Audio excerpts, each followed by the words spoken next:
It was 8:30 in the morning when a Navy helicopter dropped off Mr. and Mrs. Bush on the deck of the USS Ranger, one of 13 aircraft carriers in the Navy. The Vice President had asked specifically to visit a carrier when he knew he was coming to San Diego. The USS Ranger fit the bill. It's now preparing 30 miles off the coast for a cruise next fall to the Indian Ocean. For Mr. Bush, this isn't foreign territory. Not only was he a naval aviator in World War II, he was the youngest ever commissioned by the States. Mrs. Bush had never been on an aircraft carrier before.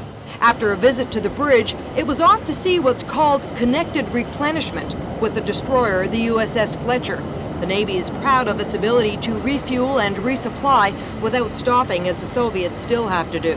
On the other side of the carrier, crew members prepared for a show of the capabilities of the 6 different types of aircraft on board. It was a lot of work, though. We've been working for 4 days just getting the ship ready for it.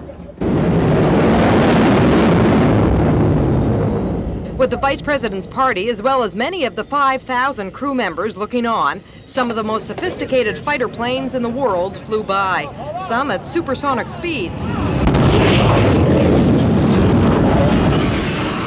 There was a weapons display,